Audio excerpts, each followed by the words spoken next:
Adelante, senador.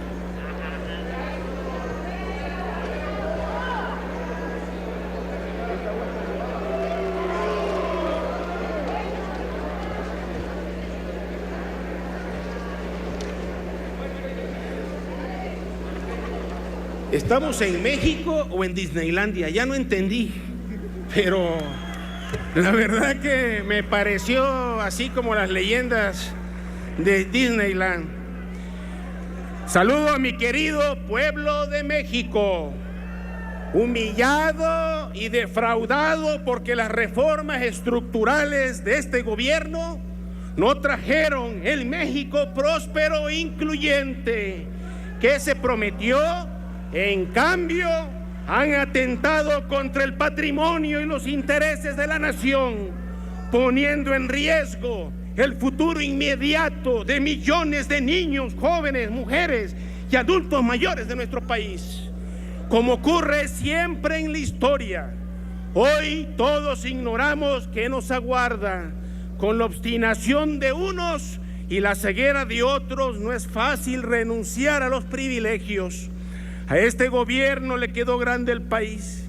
La inconformidad popular no es de gratis y el pueblo señala como traidores a los adoradores de este gobierno. Las limitaciones del gobierno se han hecho cruelmente visibles y han terminado por inmovilizar a la nación. Graves errores se habrían evitado si el gobierno hubiese oído las críticas y advertencias que muchos le formulamos. Todo fue inútil. El presidente apostó mal y perdió el país. Es momento de devolver a la sociedad la iniciativa que le fue arrebatada y con ello romper la inmovilidad forzada a la que nos ha condenado este gobierno. Los pobres son más pobres y la estrechez colinda con la indigencia. La actual administración y sus representantes en este Congreso, con su doble discurso y la implementación a modo de las reformas, han provocado el desmantelamiento y debilitamiento del Estado mexicano. El grupo en el poder insiste en la instrumentación de políticas neoliberales que maximizan las ganancias para unos cuantos y socializa las pérdidas. Las políticas económicas no convencen a nadie, pero sí irritan a todos. No solo son nocivas, sino suicidas. Se gasta mucho y benefician a pocos y mal. Vivimos una etapa de descomposición en todos los órdenes, particularmente en el ejercicio del poder público, cuyos gobernantes se sirven en lugar de servir. Todo indica que los políticos no quieren servir a la nación, sino a sus propios intereses.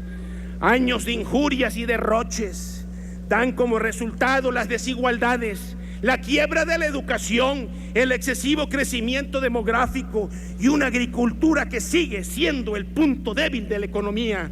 Los campesinos viven en la penuria. ¿Qué mexicano no sabe cuál es el estado que guarda la nación? Ya lo vimos ahorita, si hay uno.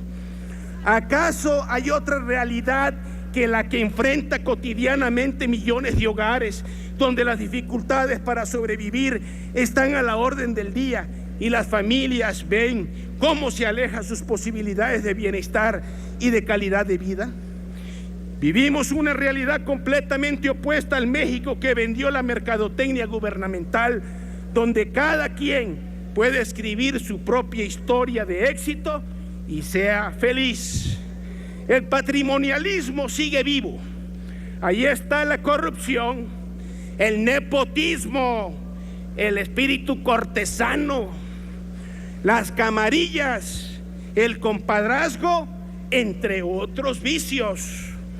Debemos tener esperanza, a pesar de las penurias y las desigualdades, del desastre de la educación y nuestras graves limitaciones en la ciencia y la cultura. Por eso insisto en la independencia de los poderes legislativo y judicial. Esta clase política que tiene un enorme acceso al poder, eso es lo que produjo la corrupción. ¿Cuál es el espejo de México?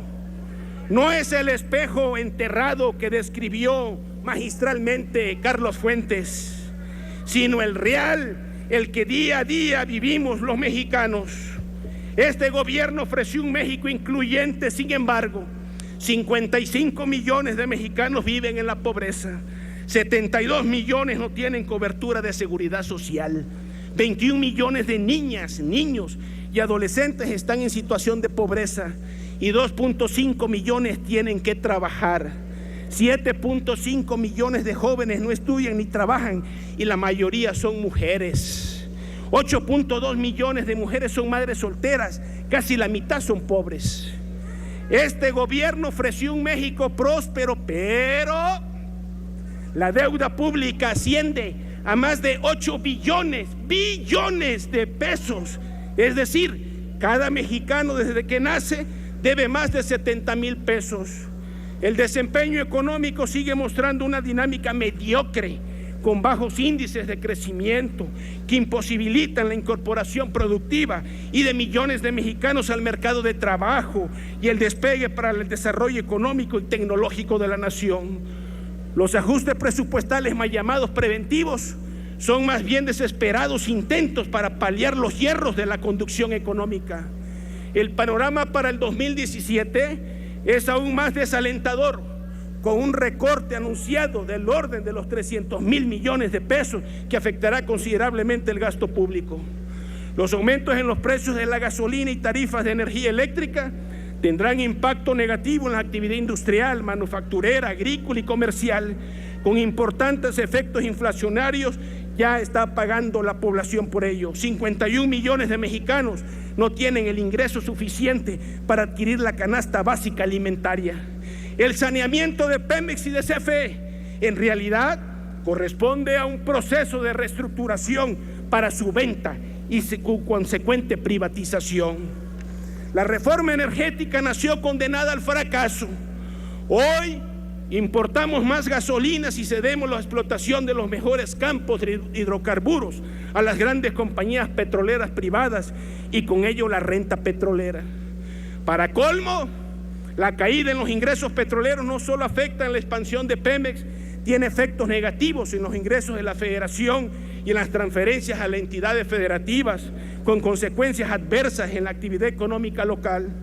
Nos convertimos en una economía exportadora de importaciones. Este gobierno ofreció un México en paz y con gobernabilidad democrática. Sin embargo, tenemos 27,659 personas en calidad de desaparecidos y 48,000 personas víctimas de muertes violentas, en su gran mayoría jóvenes presas, no de la educación ni la cultura, sino de las bandas del crimen organizado, sepultadas por la impunidad y el olvido. ¿Qué más tragedia nacional que esta, compañeros, compañeras, pueblo de México? Constantes y persistentes violaciones a los derechos humanos, desapariciones forzadas, casos de tortura y una creciente criminalización de la protesta social.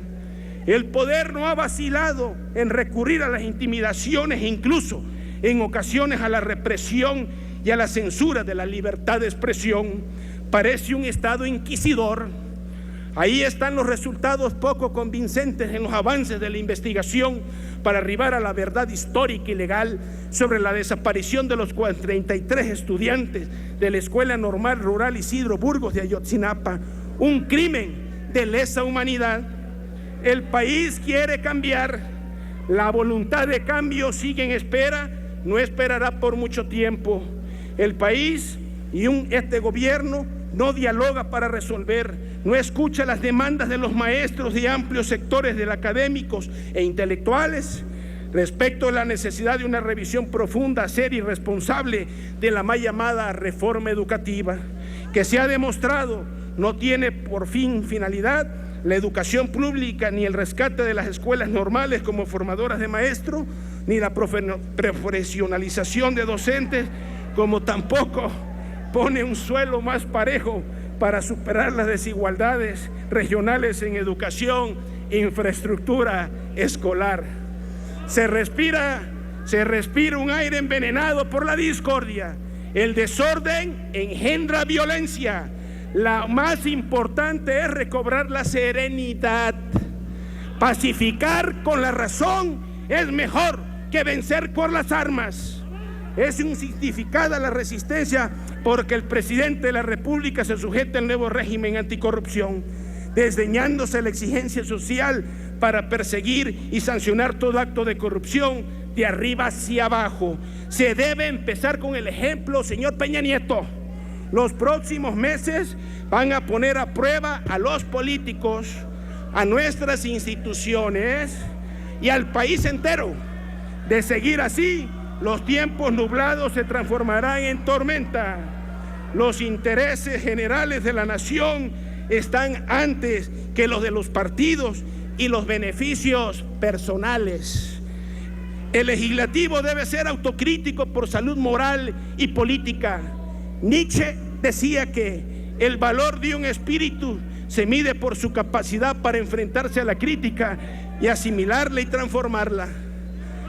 La política no es solo acción, sino participación. Hay una parálisis intelectual, piensan poco y discuten mucho. No hay imaginación. En el PRD vemos con preocupación que la transformación y modernización del país, así como las promesas de un México incluyente y en paz, siguen estancadas en el discurso gubernamental y en consecuencia la grave inconformidad social no puede ser ignorada.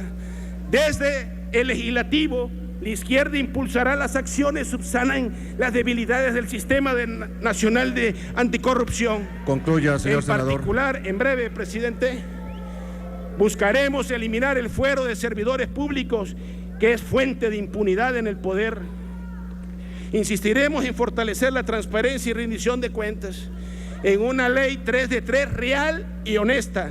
El único remedio, hacer pública de verdad la vida pública.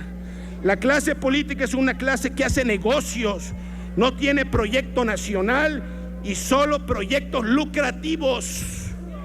Buscamos recuperar el tejido social y restablecer el orden público en todo el territorio nacional, quebrantado por la presencia y operación de la delincuencia común y organizada, así como el abuso e impunidad que autoridades y cuerpos policíacos.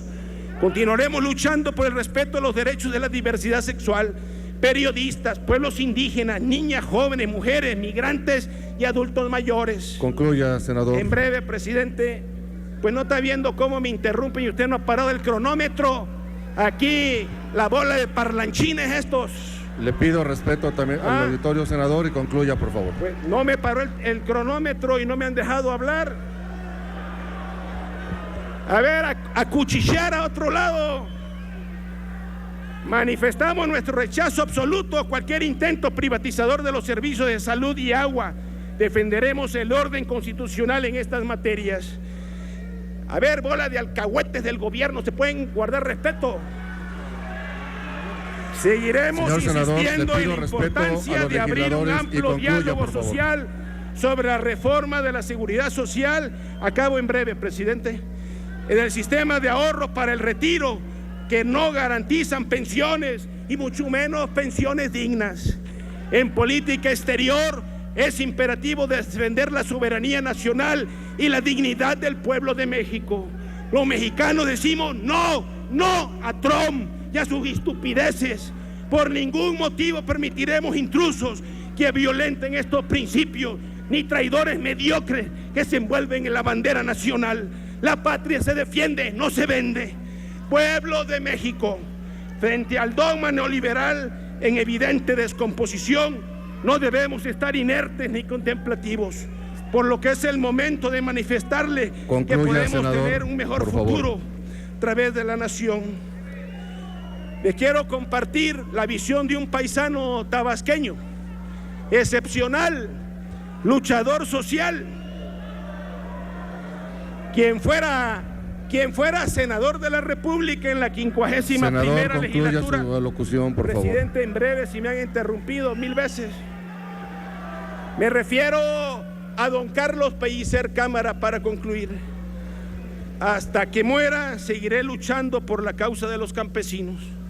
En México, no queramos o no, las cosas cambiarán a favor de los desheredados. Y digo esto porque siempre he creído que sin el sentimiento de la esperanza, fundado en la justicia y en la belleza, la vida no tiene sentido y nadie puede ser ajeno a la injusticia social. Senador, con el concluya pueblo su alocución. todo, sin el pueblo nada. Y no sean borregos del sistema. Gracias. Respeto, senador.